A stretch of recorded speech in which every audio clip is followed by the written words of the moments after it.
नमस्कार दोस्तों, आप सभी का बैक पेन रिलीफ प्रोग्राम के वीक 3 में स्वागत है।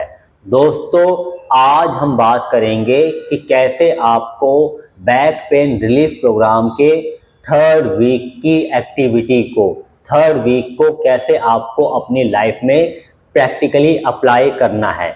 इसके लिए आपको ठीक वैसा ही फॉर्म भरना है पूरे वीक जैसा हमने वीक 1 और वीक 2 में भरा था। ठीक है, यानी कि आपको जो है वीक 3 के लिए भी ऐसा एक्टिविटी फॉर्म भरना है। ठीक है, ये एक्टिविटी फॉर्म बैकवर्ड बायस वालों के लिए अलग है, फॉरवर्ड बायस वालों के लिए अलग है। यानी कि आपको अपने अपने बायस से अकॉर्डिंग अपना अपना एक्टिविटी फॉर्म भरना है। ठीक है, तो यहाँ भी आपको जो भी आपको एक्टिविटी बताई गई है उसे दिन के 3 हिस्से में आपको करना है। ठीक है दोस्तों, जो बैक पेन को रिलीज करने का या बैक पेन से रिलीफ पाने का जो सबसे बड़ा एसेंस है वो है कि आप जो भी बातें इस प्रोग्राम में बताई जा रही है उसको आप कंटिन्यू फॉलो करें, उसको आप रोज करें, रेगुलर करें। ठीक है, और उस रेगुलरिटी को चेक करने के लिए ही ये फॉर्म भरना बहुत ज़रूरी है। ठीक है, इस फॉर्म के लिए आपको मुझे व्हाट्सअप करना है W3। ठीक है, और ये फॉर्म मैं आपको जो है व्हाट्सएप के थ्रू सेंड कर दूंगा, जिसकी कॉपी आपको निकाल के इसे आपको मैन्युअली फिल करना है। ठीक है, पूरे वीक। तो इसमें भी जो है आपको बताया गया है कि कैसे कैसे आपको एक्टिविटी करनी है। जैसे मॉर्निंग में वॉक करनी है, क्विक एंड स्विंग आर्म, यानी तेजी से आपको थोड़ा सा तेजी से आपको वॉक करना है और हाथों को स्विंग करते हुए आपको जो है वॉक करना है। इसी तरह से ब्रेसिंग की प्रैक्टिस आपको करनी है। ठीक है, ब्रीदिंग की प्रैक्टिस आपको करनी है। ठीक है, आपको अपने बैक के यानी आपको अपने कमर के बल लेटकर जो है आपको पैरों को ऊपर करके रेस्ट करना है कम से कम 3 मिनट। आपको प्रैक्टिस करनी है फॉरवर्ड बायस वाली, जो फॉरवर्ड बायस वालों के लिए कोर एक्सरसाइज है वो प्रैक्टिस करनी है, यानी कि उदर आसन और नौकासन, जिसके बारे में हम आगे बात करने वाले हैं। इसके अलावा आपको डीकम्प्रेशन करना है स्पाइन को। ठीक है, वैसे तो डीकम्प्रेशन यहाँ पे दिन में 3 बार बताया गया है, लेकिन आप जो है डीकम्प्रेशन की संख्या को बढ़ा सकते हैं। फर्स्ट वीक में हमने दिन में 3 बार कहा था, लेकिन सेकंड वीक में आपको जो है उसकी संख्या को आप बढ़ा सकते हैं। ठीक है, ऐसा पिछली वीडियो में हमने बात की थी। और थर्ड वीक में आप इस संख्या को और बढ़ा सकते हैं, नंबर्स को और बढ़ा सकते हैं। ठीक है, यानी कि आप बार बार जो है डीकम्प्रेस कर सकते हैं।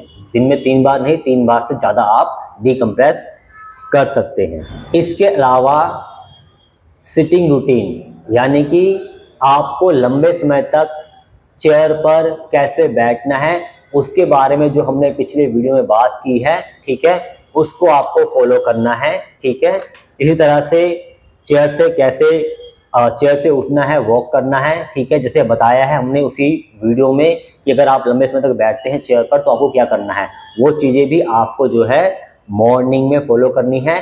फिर इसी को आपको जो है आफ्टरनून में रिपीट करना है और इसी को जो है आपको जो है इवनिंग में जो है रिपीट करना है। ठीक है,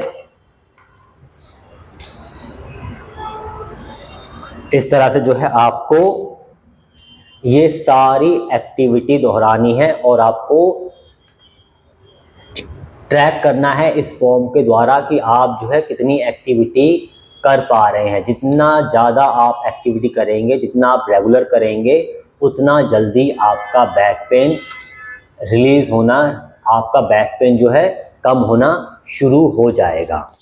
इसके अलावा आपको एक बात और ध्यान रखनी है, वीक 3 के अंदर जो ये एक्टिविटी फॉर्म है उस फॉर्म के अंदर जो हेल्दी मूवमेंट के टिप्स है वो मेंशन नहीं है। जैसे कि वीक 1 और वीक 2 के फॉर्म में वो हेल्दी मूवमेंट के टिप्स जो है मेंशन थे, वो इसमें नहीं है।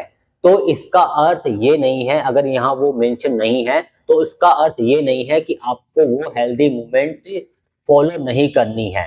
यहाँ पर वे इसलिए नहीं दिए गए हैं क्योंकि ये मेरा विश्वास है कि आपने जो है उन्हें ऑलरेडी इतनी अच्छी तरह से प्रैक्टिस कर लिया है कि वो आपका सेकंड नेचर बन चुका है। ठीक है, वो ऑटोमेटिकली वो मूवमेंट आपकी बॉडी के द्वारा अपने आप हो रही है। यानी कि जब भी आप मूव कर रहे हैं अपने स्पाइन को, तो आप हेल्दी मूवमेंट पैटर्न को यूज करके उसी तरह से आप जो है मूव कर रहे हैं जैसा आपको बताया गया है, इसलिए वो मेंशन नहीं है।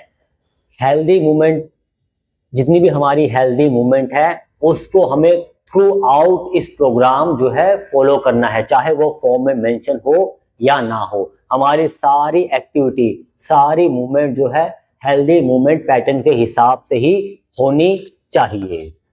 इसके अलावा आपको अपने डेली स्टेप को जो है काउंट करना है। इसके लिए आप जो है या तो आप स्मार्ट वॉच को यूज कर सकते हैं या फिर आजकल जो है हर मोस्टली एंड्रॉयड मोबाइल में ऐप होते हैं और उस ऐप को यूज करके आप जो है अपने डेली स्टेप को जो है आप लिख सकते हैं, काउंट कर सकते हैं। टोटली स्टेप आपको काउंट करने हैं कि आपने इस वीक कितने कदम चले, ठीक है, वो आपको देखने हैं। ठीक है, और एवरेज डेली स्टेप यानी कि आप जो है डेली कितना एवरेज चल रहे हैं। दोस्तों, आपको अपनी क्षमता के अनुसार जितना आप चल सकते हैं पैदल, उतना आपको पैदल चलने का, वॉक करने का प्रयास करना है। ठीक है, इसके अलावा जो है आप को कम से कम जो है 8 घंटे सोना है। यानी कि आपका जो है जो स्लीपिंग का टारगेट है वो 8 घंटे होना चाहिए। ठीक है, इसको भी आपको ट्रैक करना है। इसके अलावा जो आपको प्रैक्टिस करनी है डेली, वो डिकम्प्रेशन करनी है। दिन में 3 बार तो करनी ही है, लेकिन इसके अलावा भी आपको जो है थ्रू आउट द डे जो है डिकम्प्रेस करना है अपनी क्षमता के अनुसार।